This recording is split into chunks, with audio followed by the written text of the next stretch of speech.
We've talked a lot about what the Pacers did. What about what other teams did this offseason and how it impacts the Pacers? Which teams around them in the standings got better? What moves are going to impact the Pacers' future with their draft picks? How does the East look now? We'll get to all of it today on the Locked On Pacers podcast.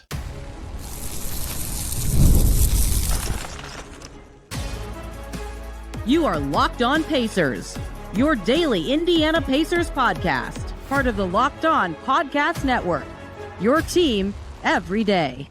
What's up, everybody? Happy Wednesday, and welcome into another edition of the Locked On Pacers podcast, where we, of course, talk about the Indiana Pacers. As always, my name's Tony East. I cover the team for Forbes, and today I'm on a trip in the great Brown County, Indiana, recording from a different location than normal, obviously, and we have a lot to get to looking at the rest of the NBA, right? I like to do this show every year, take stock of things that have gone on outside of the scope of the Pacers. We spend and should spend a primary amount of the time on this podcast looking at what the Pacers have done, what they will do, what it shapes for their future. But a big part of the shape of the Pacers' future is what happens around them in the East. They got better last year, the Pacers, ever so slightly. Not a lot of other teams took huge jumps. People were really, of course, into the Knicks and Sixers off seasons, but that made it possible for the East to kind of stay where it was. Pacers got, a favorable seed and made it happen. What happens now? Did the East shift in any way? How did the Pacers division change? And of course, the part that I find the most interesting as it comes to their trade assets,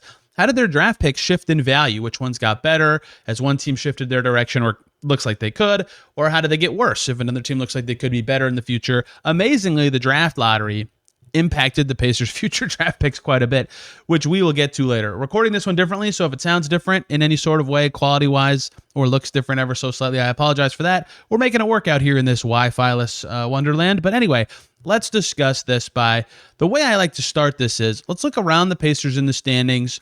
And I wanted to start with who was within 10 wins of the Pacers last year and say who got better, who got worse, what does that mean? But I want to start with the better, and I wanted to start with the playoff teams, mostly because I think a lot of moves around the league impacted the Pacers in that the East playoff teams, not the East in general, but the East playoff teams, all certainly, I think, are trending upwards of the lower group, right? We'll talk about the Celtics, who might not be, the Sixers, who weren't a playoff team. There's some other teams that might have stayed the same, but a big swath of teams we're about to talk about certainly look like they're trying to trend upward in what they would consider a wide-open Eastern Conference, in part because of a key Pacers injury, and of course the Celtics status. Dame is now gone, right? The East could be considered wide open. If you don't believe in the Knicks or you think the Cavs fold every playoffs, you might think that, and I can't blame you as another team or a fan of any team for thinking that. The Hawks seized that opportunity, certainly, right? They lose, I'm on the wrong team. They lose Clint Capella, already their low-minute center there. Karis LeVert's going to Detroit. That's a big loss. He's a good player. Larry Nance barely played. Terrence Mann they got midseason. Niang's a decent player. They lose him. But they get Nickeil Alexander-Walker, who's awesome, who's going to help them on both ends of the floor. Their defense gets better there. Luke Kennard's an awesome fit. And they get Porzingis. And they get Jalen Johnson back from injury. And they swindle the poor Pelicans. They're set up now. They got a rookie with the Pacers pick at 23. They're set up for the future. The Hawks look, pending the future of Trae Young, obviously, very threatening to me. And I'll be fascinated to see where they can go because I don't know if they're full strength quite as good as the Pacers were last year. We'll see what the full strength Pacers look like next year. But they are certainly trending in a direction to be a threat or competitor in the Eastern Conference. And I think every move they made is significant. But the two that stand out to me the most, obviously Porzingis is a good player. But Nickeil Alexander-Walker is a huge move that impacts the Pacers, right? He's a good player. He's a very good fit as a player who can play well against the Pacers, right? That is a big addition to the conference and a big transaction when it comes to the Pacers' short and potentially long-term future. They got him for 4 years. The Knicks had an offseason that I found very interesting. Obviously, a team the Pacers have met 2 years in a row in the playoffs, have been ahead of them in the standings. In both of those years, the Knicks lose pretty much nobody. Their guys that were free agents have not really inked a deal elsewhere. Campaign, still a free agent. PJ Tucker, still a free agent, among others. But they bring in Jordan Clarkson, who's better than Campaign, and they bring in Gershon Yabusele, who's better than Precious Achiuwa or whatever backup center they tried to trot out against the Pacers in the playoffs.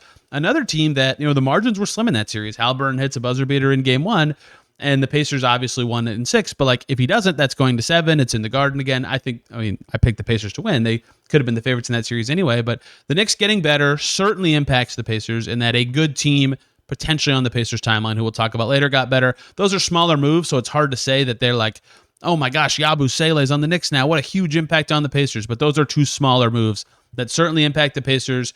The Pistons are a funny one because I actually kind of disagree with the consensus when it comes to Detroit. A lot of people think that them losing Beasley, Schroeder, Hardaway's gone, Fontecchio's gone, right? That seems like a lot of departures. But Schroeder, his replacement will be Jaden Ivey, who's already on their team.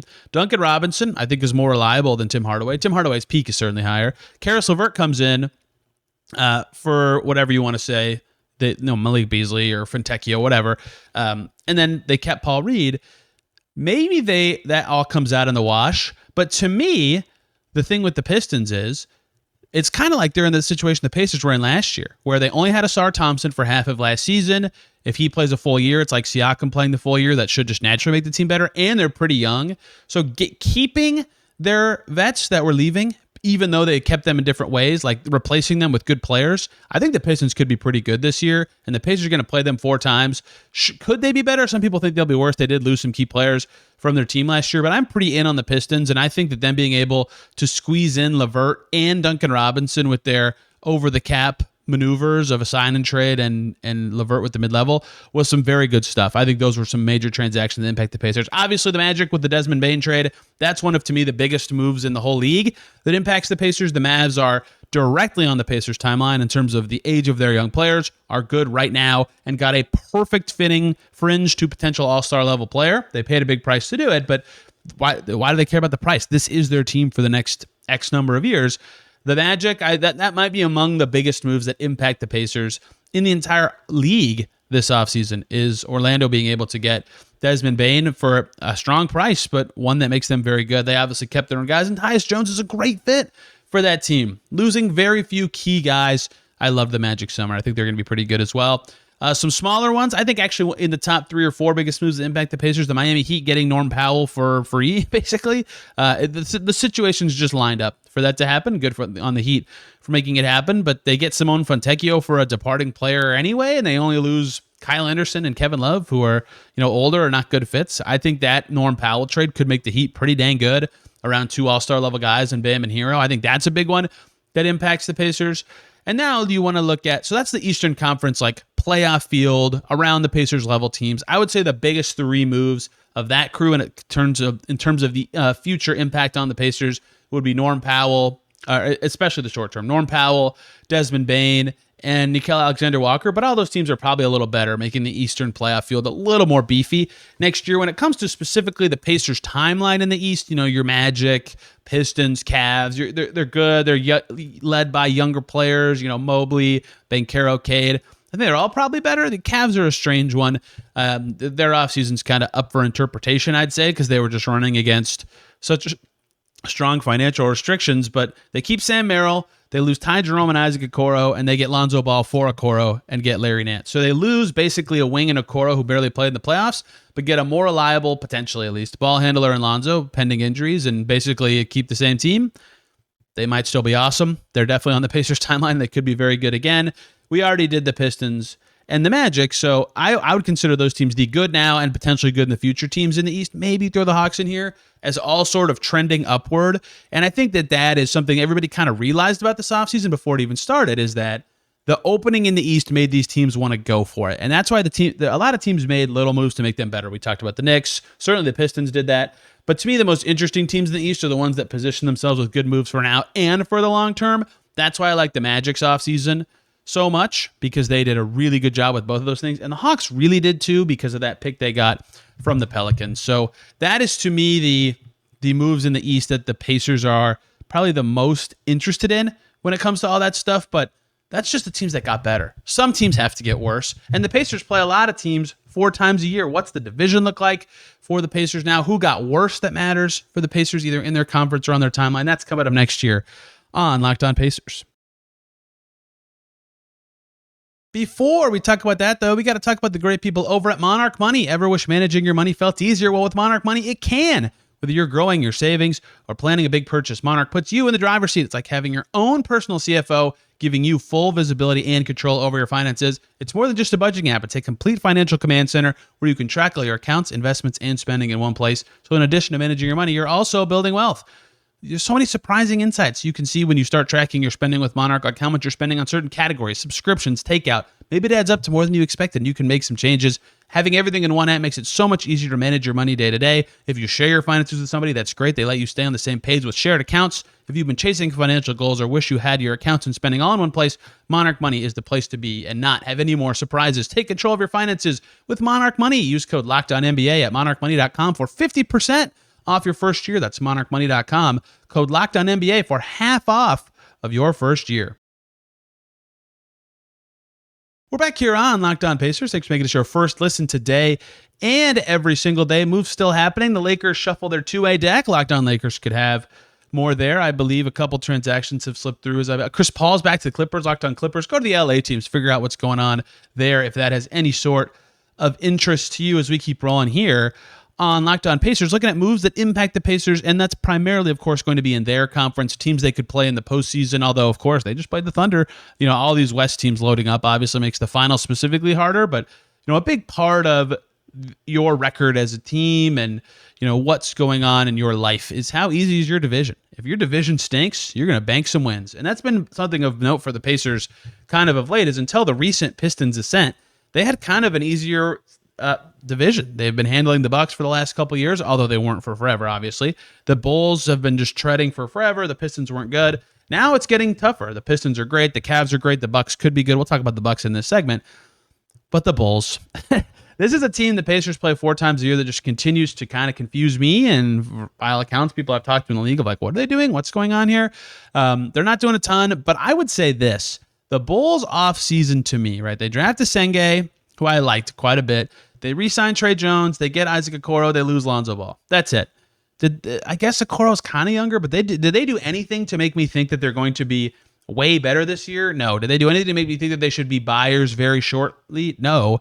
In fact, if anything, the Asenge-Buzelis double, if they're as good as it looks like they could be, because I liked Asenge and Buzelis was good last year, maybe they're a tear-down team pretty soon who actually tries to get younger. So keep an eye on the Bulls, who might have a better long-term outlook by the end of the season, but perhaps a worse shorter-term outlook. So that's not a specific one move that I would say impacts the Pacers, but it's a grouping of little small moves that suggest the Bulls are kind of like, well, we don't really know what to do yet. We'll figure out what direction we should go. I think everybody kind of knows what the answer should be to that question. The Pistons I already did, but we're just running through the division. I'm in. I like what they're doing. They remind me a lot of the Pacers last year in terms of just getting better is just having their team for a full season with some tweaks here and there of guys filling into bigger roles. That makes a lot of sense. I feel the same about the Cavs. It's just going to be young guys getting better, and they should be better. They have an offseason full of Kenny Atkinson instead of just partially full of Kenny Atkinson. So in general, outside of the Bulls, maybe the Pacers division you could say is trending up, but let's talk about the Bucks. Pick your flavor, right? Giannis is still on that team. For 8 years, 10 years, whatever it was, that dude terrorized the Pacers. They could not beat him. Outside of that one Thad Young game, they could not beat him. And then the last 2 years, no problem. I mean, the Bucks had a nice regular season against the Pacers last year, but the Pacers have been all over the Bucks. They've destroyed Milwaukee, right? And so Haliburton is a big part of that. His style works very well against what the Bucks were. And he's out this year, obviously. I don't want to compare them specifically this year. It's not particularly important what the Pacers playoff outlook is this year, but I will say this. The long-term outlook, I think, of the Pistons is going up, the Cavs is high and, I guess, trending up a little bit, and the Bulls' short-term outlook's probably trending down, but their long-term outlook with their young players should be trending up. Otherwise, yikes. The Bucks is kind of a pick-your-flavor team to me. They are older. That suggests it should be trending down, but they did. So what you think of their offseason is kind of up to who you ask, right? I think everybody knows what they did. We've talked about the Bucks a lot on this podcast because they got Miles Turner, but they had to wave and stretch Dame, not wave and stream Detch to do it. That's very dramatic. Maybe they'll be better this year. So here's what I've always said about them. No one cares, but I'm saying it anyway. I think that Giannis has 2 years left before his player option.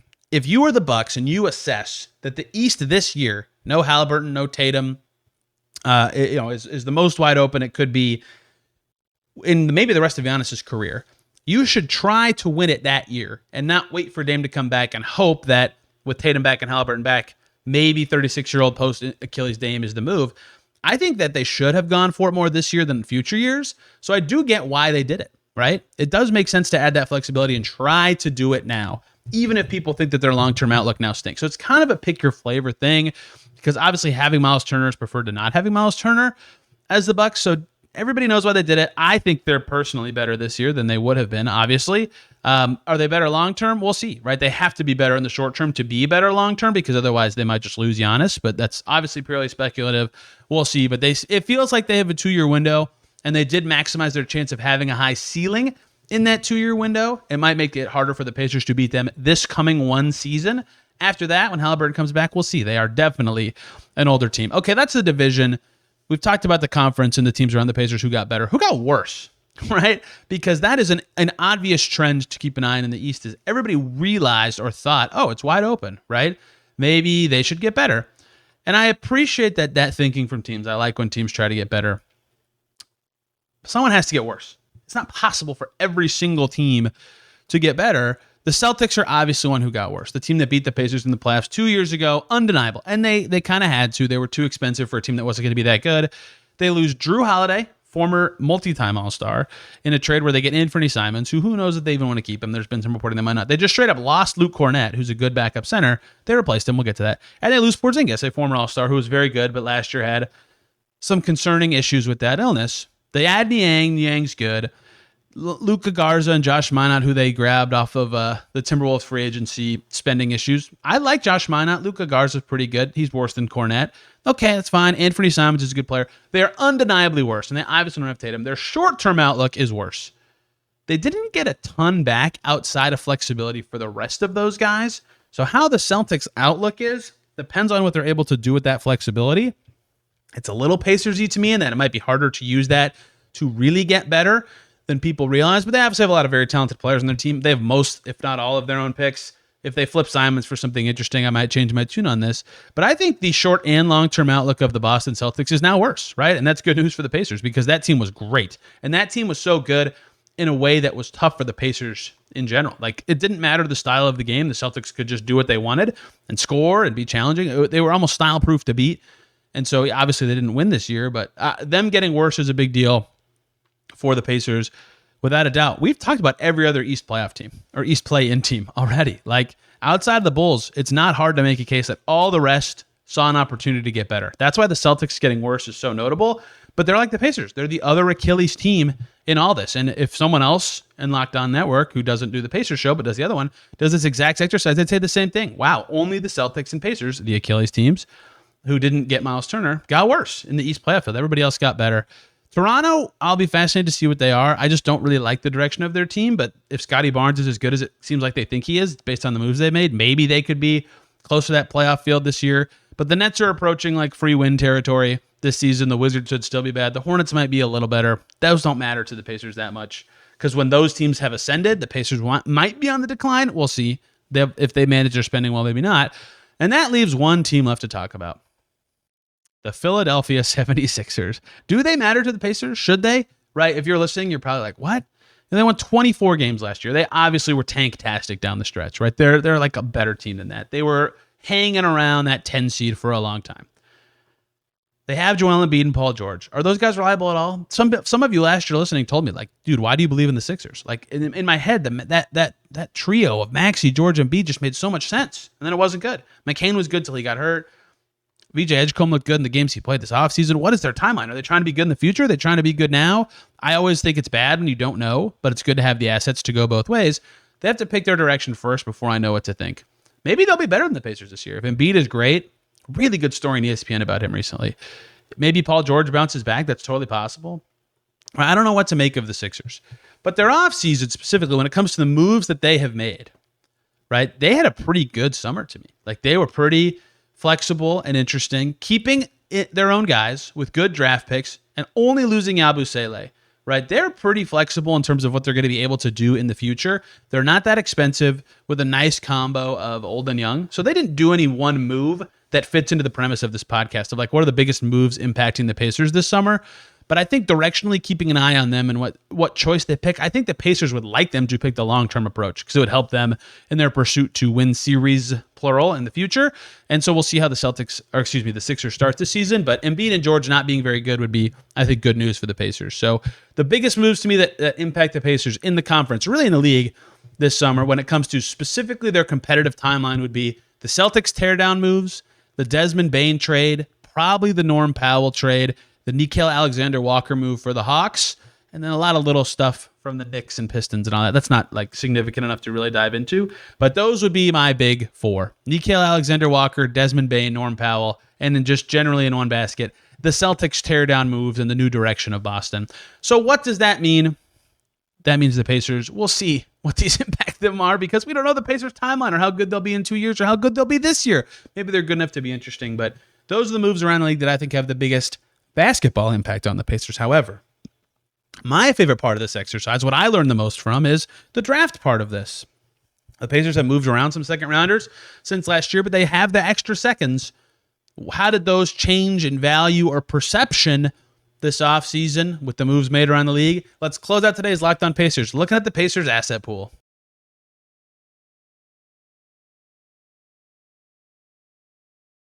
We're back here on Locked On Pacers. Thanks for making us your first listen today and every single day. Or second listen, make it Locked On Warriors. I'm very interested that they still haven't done anything. Everybody knows why. It's a Kuminga holdup. What are they going to do? Are they going to have Horford? Are they going to have D'Anthony Melton? But man, poor Locked On Warriors has not had a chance to talk about a single official transaction this whole offseason. Okay, draft picks. Woohoo. Interesting spot for the Pacers. I think this is the first time in years I've done this where they just straight up their picks are just their picks. All their first, when it comes to their first rounders.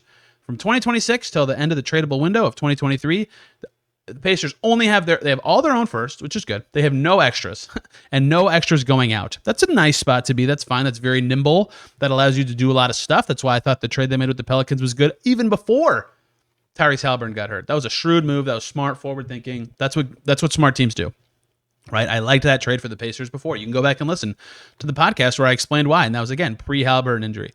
But they do have extra seconds, and that is where I think that diving into this stuff in a time of uncertainty, having your own first is good. Do you have seconds of actual value to do something if you need to, right? In 2026, the Pacers have their own first and kind of their own second. It could be jumbled around. And then the other thing they have in 2026 that probably doesn't matter, I'll just say this now.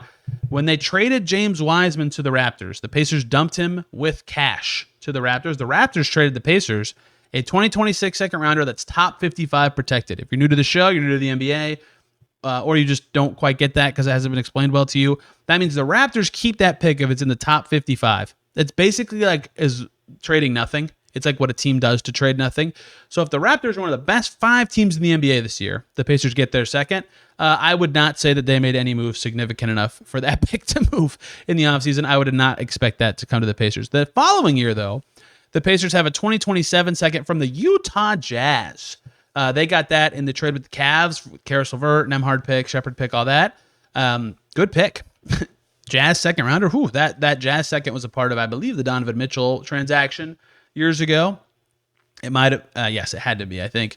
So it's good to have that for the Pacers because the Jazz, what an odd summer for them. This actually might vault into the top 5 of, big moves. They added Kyle Anderson, Kevin Love, and Yusuf Nurkic. Not very impactful veteran additions. Nurkic probably won't be on that team for very long. Kevin Love might not be on that team at all, but they lose John Collins, who might have been their best per minute player last year. Johnny Juzang got waived. Colin Sexton got traded for Nurkic in a weird one, and Clarkson just got bought out. Jordan Clarkson did. They're worse. The Jazz are worse.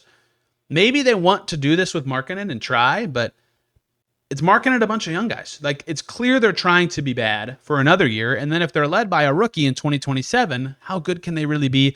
I think that with a 2-year time horizon, it's very obvious that I would doubt that pick is not in the top 40. It's possible. I think Will Hardy's a heck of a coach. The Jazz have a sharp front office. But it's just very clear what their direction is trying to be right now.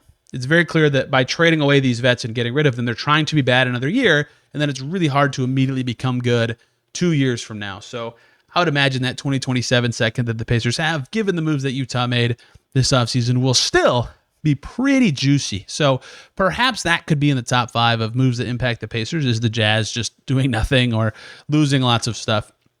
2028 second round for the Pacers, they have a pick from Dallas. That one is the one that the lottery really hurts. I find that one to be totally fascinating in that, the Mavs pre-lottery with this like Kyrie injured, Anthony Davis, what's he going to be? setup, that could have been a good pick too. Like the Mavs might have had to tear it down 2.5 years from now if those guys can't do it for them. That pick could have been good. And then the Mavs won the draft lottery and got Cooper Flagg. That pick will probably not be very good. It looked like for a while that actually could be a fascinating pick to have, but they kept Kyrie. They added D'Lo. They might be good this year. They have the assets to like trade for the right pieces around Flagg 3 years from now. The Mavs should still be good enough in 2027, 28 that pick will not be very good. There was a little brief second, though, after they traded Luka, where I was like, oh, look at that. That could be interesting. That 2028 Pacers pick certainly got worse. However, the Pacers also have the 2028 second rounder. It's a swap, but with the Phoenix Suns. Whew. No more Kevin Durant, no more Bradley Beal. They are more nimble. This is 3 years from now. Perhaps the Suns could be good by then. They did extend Devin Booker. Maybe they'll be good. They have like no other assets to really improve, and they're kind of expensive and really dealing with not aprons anymore. They're really dealing with the tax line. Can the Suns recover by then, or will they have torn it down by then? I would lean towards, I think everybody knows what the right answer is. They probably should be tearing it down, and nothing they did this summer suggests that they're ready to not. That pick, especially with Beal and Durant gone, looks like it certainly could be better 2 years from now. After that time horizon, it's really hard to say, right? You can kind of project it's easy to project 1 year out. You can kind of project 2 years out. Although 2 years ago, before like the 2023-24 season, I doubt anyone thought the Pacers would be back-to-back conference finals. You never know. I don't want to say that. Just get intuition that and most people's expectations of these teams would say, you can try to do 1 or 2 years. 3 years gets tricky. You know, guys move around a lot in the NBA. Teams change directions for this or that reason. If you wanted to guess after 3 years, good luck. 4 years from now, the Pacers have a swap with the Wizards. They get the best of those picks. The Wizards stink right now. I think the Wizards probably hope they're good by then, and their moves this offseason certainly make it seem like they want to be good by then. They added young guys and vets exclusively to be nimble and grow in the future. They didn't lose anyone of any serious value except for maybe Jordan Poole, if you like him. It's impossible to project that. And then after that, it's really, really impossible. The Pacers have a 2031 swap where they're getting the worst of a bunch of picks, so they would just like to be good anyway. So it's hard to say with those. But I would say in general, between that Jazz second, that Suns second, I would argue that the Pacers' second-round pick equity and the stuff that they have from other teams got better. Their first-round pick equity by trading for their own pick definitely got better. Maybe that Mavs pick declines enough that it all comes out in the wash, but their first-round trade alone that they made with New Orleans definitely makes me think the Pacers improved their own draft equity this offseason, and that's on top of other teams making moves that certainly help. So there it is, the rest of the summer from the Pacers' perspective, what happened elsewhere. So again, the top moves to me, Bane to Orlando, Norm Powell on the move, the Celtics dumping guys, Nickeil Alexander-Walker, and I guess the Jazz and Suns directions would fit into the top 5 when it comes to moves that impact the Pacers elsewhere. Hope you guys enjoyed this one and learned something. If you disagree with my opinions about other teams, I'm sure many of you do. Comment down below if you're watching on YouTube, or tweet at me or Blue Sky me at Tony R. Reese on both of those platforms. This podcast is on Twitter at Locked On Pacers and Instagram under the same handle. Hope you guys enjoyed. Back tomorrow talking more Pacers. We got a lot to get to with the Notebook, talking to Rick Carlisle. Chad Buchanan did an interview. So much to talk about. Thank you all so much for listening. We will see you very soon.